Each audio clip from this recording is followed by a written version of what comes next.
제가 그 어린 시절에 부모님의 마음을 괴롭게 했던 것 중에 하나가 뭐였냐면 오락실을 너무 좋아했었습니다. 그래서 이제 하루는 제가 이미 초등학교도 가기 전에 아버지가 이제 하루는 하도 가니까 이제 얼마나 잘하나 보자고 이제 50원을 주어줬는데 꽤 잘하는 모습을 보면서 많이 놀랐다고 이렇게 말씀을 하시던 기억이 있습니다. 근데 제가 2학년 때인가였던 것 같은데 제가 아무리 혼을 내도 계속 가니까요. 이제 하루는 어머니가 나를 잡으시고 이 녀석 가만히 두면 안 되겠다 해서 종아리를 엄청나게 많이 맞았습니다. 어찌나 많이 맞았든지 시퍼렇게 다 종아리가 양쪽이 멍들 정도로 많이 맞았습니다. 한참을 저를 때리시더니 어머니가 대뜸 갑자기 저를 안고 우시는 겁니다. 저는 종아리가 아프고 그 상황이 이해되지 않아서 울고, 어머니는 아파하는 저를 보면서 한동안 계속 우셨던 그런 기억이 있습니다. 당시에는 왜 어머니가 그토록 우셔야만 했나를 온전히 이해하지는 못했습니다. 그런데 이제 제가 부모가 돼서 보니까 어머니가 그렇게 울 수밖에 없었던 이유를 이제야 조금 알 것 같습니다. 저도 이제 아이를 키우며 훈육을 할 때마다 이 눈물을 흘리는 내 아이를 보면 제가 마치 잘못한 것 같고, 이 정도까지 아이를 혼내야 된다라고 수도 없이 저를 재책하고 정죄감 아닌 정죄감이 들 때가 많이 있는 것 같습니다. 그래도 잘 되는 마음으로 단호하게 혼을 내려고 하는데, 이 처음에는 저도 이제 부모를 처음 하다 보니까 그게 잘 안 돼서 중간중간마다 이제 그럼 다음부터 그러지 마라고 이렇게 대충 얼버무리며 넘어갈 때가 있었습니다.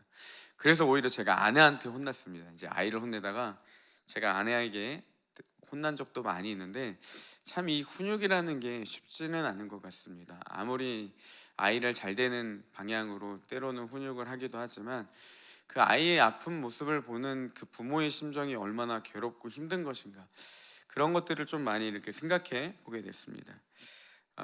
저 같은 이 불완전한 아버지도 자녀가 훈육할 때마다 고통스러워하는 모습을 보면 마음이 너무나도 괴로운데, 이 완전하신 하늘 아버지께서 이 자녀들을 징계하시고 훈계하실 때 어떻게 보면 우리가 하나님은 참 매정하다, 좀 심판하시는 분이시다라고 이야기는 하지만, 그렇게 할 수밖에 없는 그런 하나님의 마음은 어땠을까라는 생각들이 특별히 이 구약 성경을 보면서 그 하나님의 마음에 대해서 많이 생각을 해보게 됩니다. 저희의 고통을 누구보다 공감하시고 잘 아시는 하나님이기 때문에 자녀를 훈육하며 겪는 고통과는 비교할 수 없는 그 극심한 고통이 날마다 하나님께는 있지 않았을까, 좀 오늘 본문을 보면서 그런 생각들이 많이 들었습니다. 그래서 좀 이런 관점으로 오늘 말씀을 보려고 합니다. 오늘 말씀에 보면 이 이스라엘을 쳤던 원수들이요, 자기의 능력으로 이스라엘을 이겼다라고 이제 그런 교만함에 빠져 있었습니다.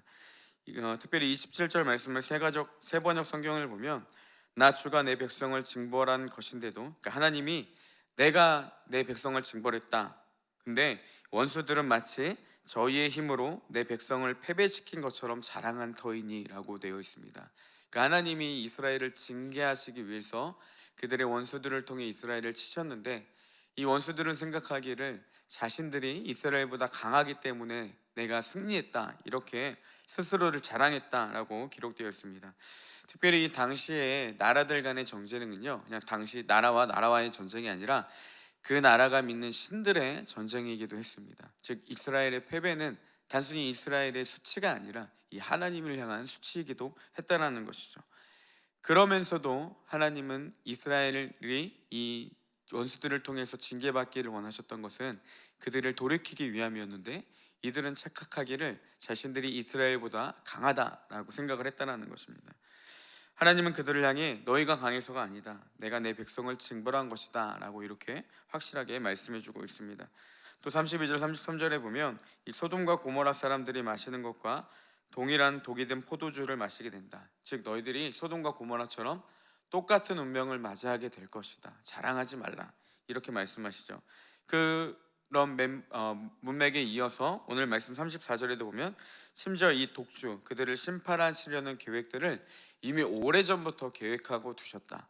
그러니까 이스라엘을 괴롭게 하려 함이 아니라 하나님의 징계가 끝나면 너희들을 내가 반드시 심판하려고 오랫동안 이 독주를 준비하고 있었다라고 이야기를 하고 있습니다. 그래서 35절에서도 하나님은 그들이 실족할 때에 내가 보복하겠다라고 말씀하시죠. 즉 원수 갚는 것이 내 것이다라고 이야기를 하고 있습니다. 하나님의 때가 되면 하나님이 이 이스라엘을 향한 그들의 징계를 모두 다 마치게 된다면 하나님은 반드시 그들에게 보복하시겠다, 이렇게 말씀해 주고 있는 내용입니다. 하나님은 때때로 이 악의 세력을 사용하셔서 당신의 백성들을 징계하기도 하십니다. 하지만 이 징계가 끝나면 사용하셨던 그 악의 세력, 이 그의 백성을 괴롭히던 모든 세력들을 벌하시는 내용들을 볼 수가 있습니다. 이스라엘 주변의 나라들은 자신들이 이스라엘보다 더 강하다라는 착각 가운데 살고 있었지만 그때마다 하나님의 심판의 때가 되면 늘 무기력하게 무너졌던 모습을요, 우리는 성경에서 잘 볼 수가 있습니다. 하나님의 심판으로 인해서 이스라엘은 거의 멸망의 위기에 오게 됩니다. 그때 이제 하나님은 이스라엘에게 비로소 그때서야 자비를 베풀어 주십니다. 36절의 말씀에 그 내용이 잘 기록되어 있는데 제가 세번역 성경으로 읽어드리겠습니다. 그들이 기진맥진하고 갇힌 사람도 노인 사람도 하나도 남지 않았을 때에 주님께서는 당신의 백성을 심판하시고 당신의 종들을 불쌍히 여길 것이다 라고 되어 있습니다. 이스라엘은 죄로 인해 징계를 받았지만 하나님은 그들을 결코 멸망시키려 함은 아니었다라는 것이죠. 그들을 돌이키기를 원하시는 하나님의 마음이 잘 나타나 있습니다. 이 심판하다라는 말은요, 보통 이 부정적인 개념으로 많이 사용되었지만 이 36절에 나타나는 이 심판은요, 부정적인 개념이 아닌 이스라엘에게 이 우호적 재판을 하나님이 하시겠다라는 선언으로 표현되고 있습니다. 결국 하나님은 그들을 다시 일으키실 것이고 그들의 원수들은 모두 멸하실 것이다, 이렇게 말씀해주고 있습니다. 이스라엘은 괴로움에 몸서리쳤지만 그것을 바라보는 하나님의 마음도 편하지 않았다는 것이죠. 하나님은 이스라엘의 죄에 대해서 분노하시고 진노하시지만 이스라엘 향한 미움은 아니셨다는 겁니다. 오히려 어떻게 보면 하나님은 그토록 고통받는 이스라엘의 모습을 보면서 징계하며 돌이키기를 원하시면서도 그들의 아파하는 모습들을 보시며 하나님 또한 괴로워하셨다는 것이죠. 그럼에도 하나님은 이스라엘을 징계해야 했습니다. 왜냐하면 그들을 돌이키기를 원하셨기 때문이라는 사실입니다. 하나님을 떠나 세상을 따르는 이스라엘을 돌이키기 위해서 자녀들의 고통하는 소리를 듣는 것이 너무나도 괴롭지만 인내하시며 그들이 돌이키기까지 하나님은 끝까지 그 일들을 이루셨다는 겁니다. 저는 이것이 오늘 말씀뿐만이 아니라 구약 성경에서 나타나는 하나님이 이스라엘을 징계하시는 참된 모습이라 생각됩니다. 하나님은 이스라엘을 불쌍히 여기신 후에 이렇게 말씀하십니다. 우리 37절 38절 말씀인데 우리 함께 읽어보겠습니다. 또한 그가 말씀하시기를 그들의 신들이 어디 있으며 그들이 피하던 반석이 어디 있느냐, 그들의 재물의 기름을 먹고 그들의 전제의 재물인 포도주를 마시던 자들이 일어나 너희를 돕게 하고 너희를 위해 피난처가 되게 하라. 하나님이 이스라엘 향해 자비를 베푸신 후에 그들을 향해 이렇게 말씀하십니다. 그들의 죄에 책망하는 것이죠. 너희가 지금까지 피난처로 삼았던 것들, 그러니까 너희가 하나님을 버리고 우상을 따르며 섬기던 것들, 그러니까 의지했던 그 반석에게 다시 가서 요청해봐라. 하나님을 떠나 따르며 의지했던 우상에게 찾아가서 이 징계에서 너희를 구원해달라고 좀 해봐라. 어떻게 보면 한편으로 좀 비아냥거리는 그런 말투를 통해서 하나님은 그들이 어떠한 잘못을 저질렀는지 분명하게 말씀해주고 있습니다. 하나님은 그들이 섬긴 우상들이 너희가 믿고 따르던 그 반석이라 생각했던 것들이 얼마나 무기력한 존재인지, 얼마나 너희가 헛된 것을 따르며 살고 있었는지 확실하게 알 것을 오늘 본문을 통해 말씀해주고 있습니다. 그리고 39절에 이렇게 말씀해 주시는데요, 우리 39절도 함께 읽어보겠습니다. 이제는 나 곧 내가 그인 줄 알라. 나 외에는 신이 없도다. 나는 죽이기도 하며 살리기도 하며 상하게도 하며 낫게도 하나니 내 손에서 능히 빼앗을 자가 없도다. 과연 누가 정말 능력을 갖춘 하나님인지, 너희가 진정으로 의지해야 될 대상이 누구인지를 확실하게 알 것을 이야기를 해주고 있습니다. 지금까지 가나안 땅에서 그들이 따르는 세속적인 문화들을 많이 따르며 너희들이 살아가겠지만 너희들이 하나님 외에, 지금까지 나를 인도한 그 하나님 외에 다른 것들을 바라보며 의지하겠지만, 그때마다 하나님은 책망하시고 누가 진짜 너희의 인도자고 하나님이 되시는지 확실하게 알 것을 이야기를 해주고 있습니다. 하나님이 아닌 세상의 가치관을 따르는 이스라엘이 얼마나 헛된 것에 정성을 쏟고 있었는지를 깨닫기를 원하시는 그 하나님의 마음이 잘 담겨 있다라는 사실이죠. 하나님은 우리에게도 동일하게 요구하십니다. 세상의 가치관이 아닌 세상에 주는 어떠한 그 반석이 되는 존재를 따르는 것이 아니라 우리는 유일한 하나님을 따르기를 원하신다라는 거죠. 세상의 가치관을 따르고 하나님 외에 하나님의 자리에 다른 것을, 그 무언가를 두고 따르는 우리를 향해 우리를 징계하시고 돌이키기를 원하신다라는 사실입니다. 세상적 가치관이 우리를 어려움에서 구해줄 수 있을지, 아니면 하나님이 참된 우리의 도움이 되시는지 우리가 바른 선택을 할 것을 촉구하고 있다라는 사실입니다. 이런 관점으로 좀 요즘 교회를 보면요, 굉장히 안타까운 일들이 많이 있습니다. 목사들을 비롯해서 많은 사람들이 유사사적인 가치관과 죄로 인해서 점점 무너져가고 있고, 정말 염려되고 우려되는 한 가지는요, 지금 한국 교회의 다음 세대가 말라가고 있다라는 것입니다. 많은 교회가 다음 세대가 위기이다라고 강조는 하지만요, 사실은 그렇다 할 대책과 대안과 어떠한 해결책이 나타나지 않고 있습니다. 지금 청소년 청년 보고마가요, 여러분 3% 미만이라고 합니다.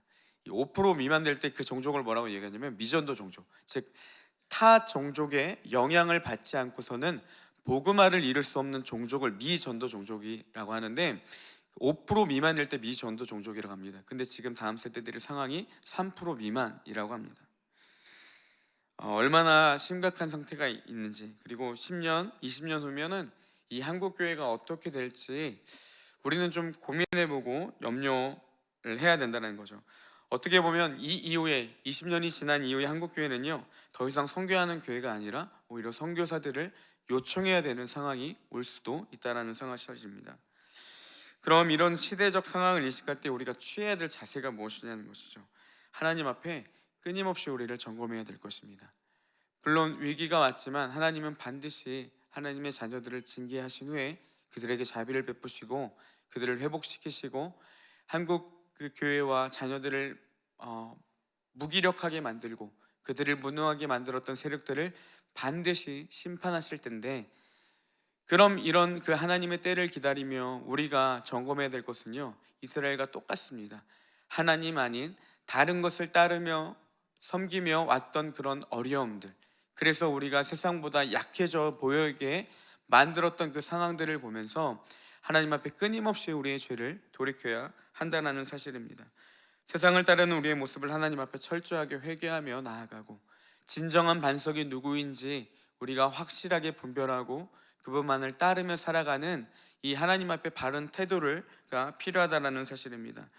세상이 강해서 한국교회 이미지가 추락한 것이 아닙니다. 우리가 악하기 때문에 세상이 강한 것처럼 보일 뿐이라는 사실입니다. 우리가 악하기 때문에 이런 일들이 찾아온다는 것이죠. 여러분, 세상을 살아가기 때문에 우리는 끊임없이 세상의 영향을 받을 수밖에 없습니다. 중요한 것은 그럼에도 우리가 하나님 앞에 바른 분별력을 갖추고 나아가지 않는다면 우리는 우리가 알지 못하는 사이에 이 가치관들에 휩쓸려 살아갈 수밖에 없다라는 것이죠. 한국교회 위기가 올 때마다, 영적인 위기가 올 때마다 우리가 인식해야 될 게 무엇이겠습니까? 세상이 우리보다 강해져 보일 때마다, 하나님이 없는 것 같이 보일 때마다 우리는 끊임없이 우리의 모습을 하나님 앞에 점검하며 나아가야 된다는 사실입니다. 그래서 참된 따를 분이 누구인지, 진정한 우리의 구원자가 누구이신지 날마다 우리의 삶을 점검하고, 그래서 하나님의 때를 기다리며 이 징계가 모두 끝난 후에 반드시 우리를 일으키실 하나님, 그분을 바라보며 우리 자신뿐만이 아니라 우리 가정과 교회와 나라를 위해서도 기도해야 된다는 사실입니다. 우리 안에 철저한 회개가 이루어지기를 소망합니다. 세상을 따르던 가치관들을 바꾸고 믿음으로 결단하며 하나님 앞에 온전히 나아가는 우리 온사랑의 모든 성도님들 되시기를 주님의 이름으로 축복합니다. 함께 기도하겠습니다.